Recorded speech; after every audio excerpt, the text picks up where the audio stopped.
connaissez l'expression « rien ne se perd, rien ne se crée, tout se transforme ». On vient de passer, je ne sais pas si vous avez remarqué, on ne parle plus trop du coronavirus.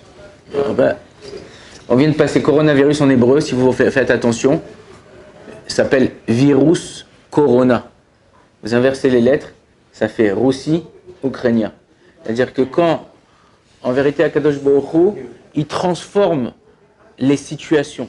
Tout ça, c'est pour nous apprendre une chose qui est très importante. Qu'en vérité, tout ce qui se passe autour de nous, c'est la main d'Akadosh Baruch Hu. Ouais, mais à cause du corona, j'ai pas pu travailler, j'ai pas pu étudier, les trucs. Ah, maintenant il y a la guerre entre la Russie, tout ça. Akadosh Baruch Hu, il change juste la situation. Après, toi, tu dois t'adapter à ce que tu vis. Il y en a à Meskenim, c'est des cerfs-volants. Okay, ils ont le cerveau qui est lent, donc ils n'arrivent pas à trop gérer leur vie. Mais quelqu'un qui vit avec la Torah, quelqu'un qui étudie la Torah, il comprend que chaque chose qui se passe dans sa vie, c'est fait pour le faire avancer. C'est fait pour lui faire changer certaines choses. Si tu es là, à ce moment-là, c'est qu'Akadosh Baruch Hu, à toi, il veut t'enseigner quelque chose. Il veut que de cette situation, tu tires un enseignement.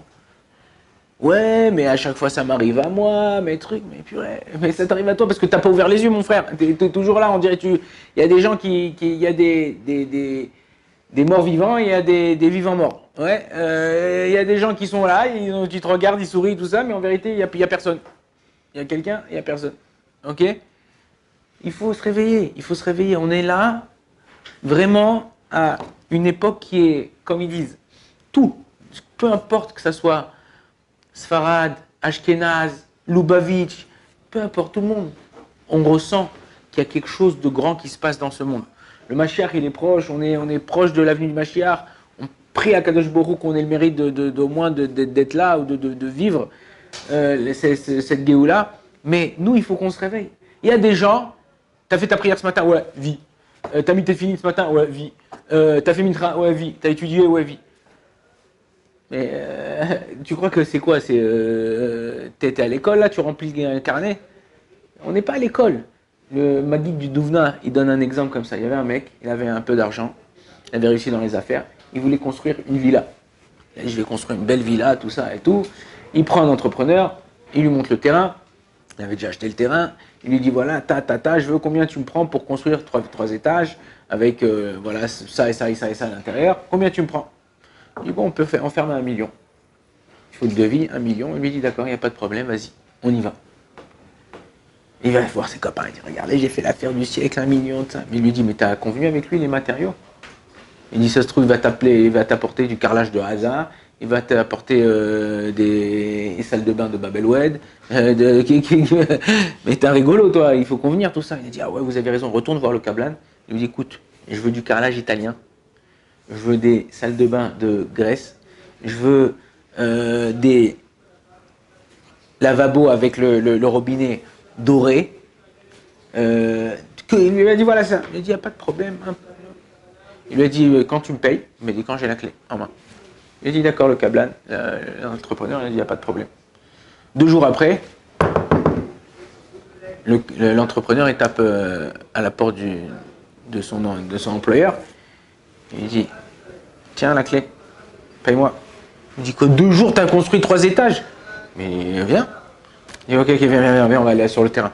Il arrive sur le terrain, il voit les salles de bain posées comme ça, les boîtes de robinet posées comme ça, le carrelage posé comme ça. Il dit mais attends, mais je t'ai demandé une construction de 3 étages, qu'est-ce que tu me poses des choses comme ça? Il dit bah voilà, tu m'as commandé ça, c'est ce que je t'ai apporté. Alors on rigole, mais c'est exactement ce qu'on fait. Akadosh Baruch Hu, il attend pas que quoi? Que toi, quand on te demande quelque chose, voilà, j'ai fait, je te pose, Akadosh Baruch Hu, il attend un lien avec nous. Il attend une kirva. Il attend un rapprochement avec nous. Il attend quand on fait quelque chose, on vit. Tu fais ta tefila, ok? Tu viens, tu fais ta tefila, t'es là, tu pries, tu sens que quand t'es avec lui, le Rav Chaim Volojin, il dit comme ça, il dit quand tu pries, c'est toi qui parles avec Dieu. Quand tu étudies la Torah, c'est Dieu qui te parle. Quand tu pries, et cette argacha, cette sensation-là, que tu viens, tu parles avec Dieu. Hier, je suis venu parce que je devais voir quelqu'un ici à la Yeshiva le matin. J'avais déjà prié, je suis arrivé, vous étiez vers la fin de la prière. Et je dis, oui, le Rav Shaya, je vais parler avec le Rav Shaya. Il m'a dit, il fait l'Amida. Il dit, mais je lui dis, à quelle heure vous avez commencé à prier? Il me dit, 7h30.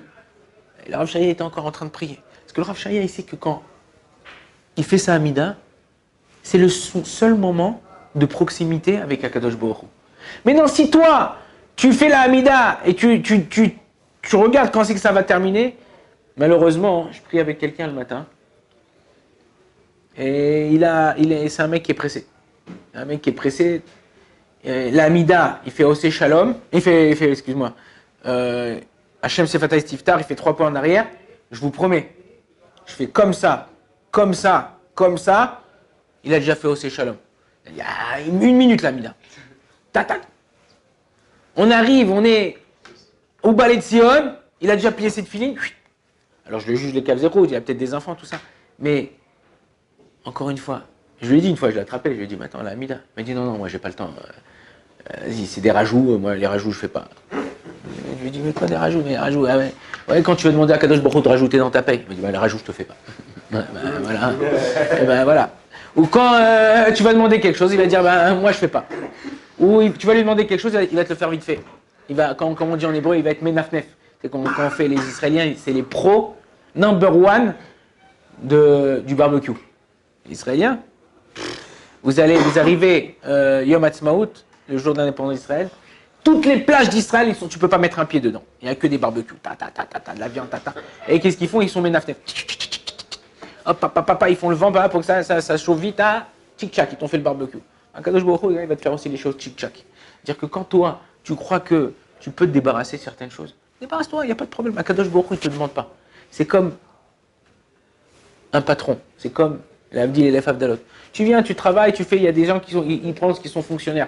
Voilà, j'arrive à 8h, c'est bon, pas avant 8h moins 1, là je suis encore avec ma cigarette, je n'ai pas terminé. 8h, je l'éteins, hop, je commence.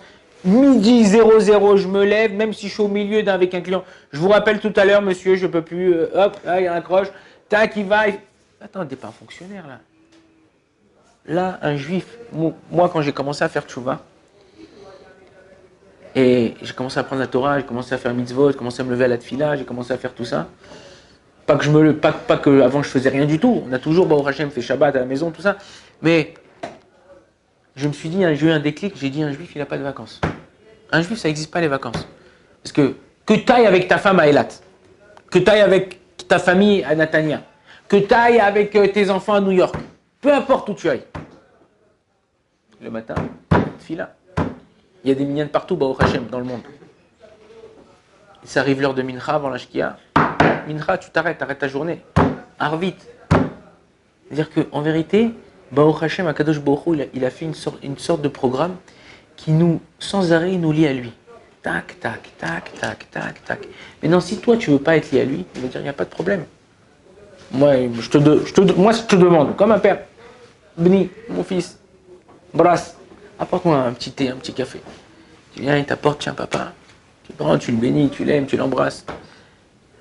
Apporte-moi un petit café, le petit il est parti. Le père il est encore à temps là. Il a jamais apporté le café. Bon, le père, ok d'accord, il va se lever, il va faire son café. Mais demain le petit va lui demander quelque chose. Alors 1 fois, 2 fois, 3 fois, au bout d'un moment il va dire bon, basta. Akadosh Baruch Hu avec les gens qui cherche pas la kirva, qui ne cherche pas le rapprochement avec lui. Encore une fois, il ne leur demandera pas 2 fois. Il n'y a pas de problème, tu veux pas de kirva, pas grave. Mais pas quand tu as besoin de moi, tu viens me voir et tu me dis, vas-y, s'il te plaît, j'ai besoin, tant pis, le million. Ouais. Okay. Non. Kiviachol. Et c'est dur de dire ça, parce qu'en vérité, on ne fait pas ça pour ça. Tout d'abord, on fait la Torah parce qu'en vérité, c'est un mode de vie qui nous éduque, qui nous apprend à se comporter bien, comme des hommes, comme des mensch. C'est pour ça qu'on dit Derech Eretz Kadma la Torah. C'est-à-dire que la façon de se comporter, elle passe avant l'étude de la Torah. Les Chachamim, ils comparent ça à quoi? J'ai une bougie, ça c'est ma bougie. Je la pose, elle tombe. Ok? Je la pose, elle tombe. Qu'est-ce qu'il faut pour la bougie? Il faut un bougeoir. Mettre la bougie, voilà, j'ai mis dans le bougeoir, maintenant ma bougie elle tombe. Le bougeoir, c'est le Derech Eretz. La bougie, c'est la Torah. Si tu n'as pas de bougeoir, Ta Torah tient sur rien. Alors tu dis, mais moi j'étudie 15 heures par jour.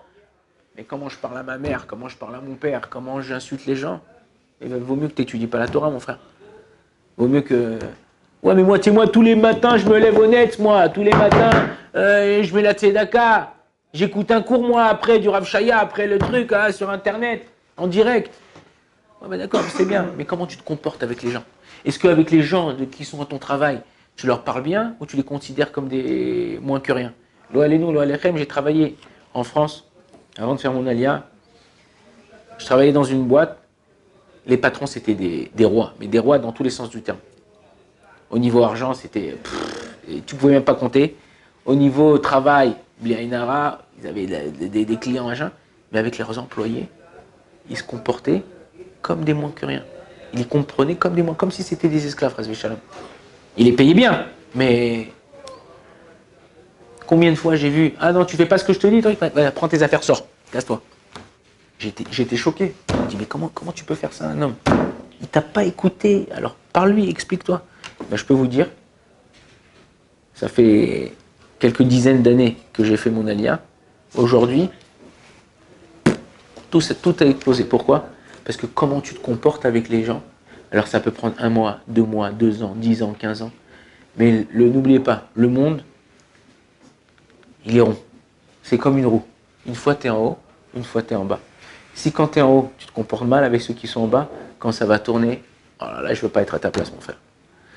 Donc, Bezrat Hashem, Derech Eretz Kamana Torah, apprendre à faire les choses avec ferveur. Quand on fait quelque chose, on le fait pour Akadosh Baruch Hu. Ça nous éduque, ça nous donne la force de pouvoir faire la chose, de continuer notre vie, pas d'être primé, pas d'avoir la rama. Les gens, ils ont la rama. Vous savez, c'est quoi la rama? Ça amène des maladies, la rama. Le rhumatisme. Ok, il y a des gens qui sont pas bien, et après ça devient une mode. Et après il y a Castorama, Bricorama, et ils ont tous la rama. Ils sont tous pas bien. D'accord? Donc il faut apprendre à être entier avec toi-même. Quand tu fais quelque chose, tu le fais bekef, avec plaisir. Et respecte les gens qui sont autour de toi, et Bezrat Hashem, tu verras que tu réussiras. Baruch Adonai L'Olam, Amen, Amen.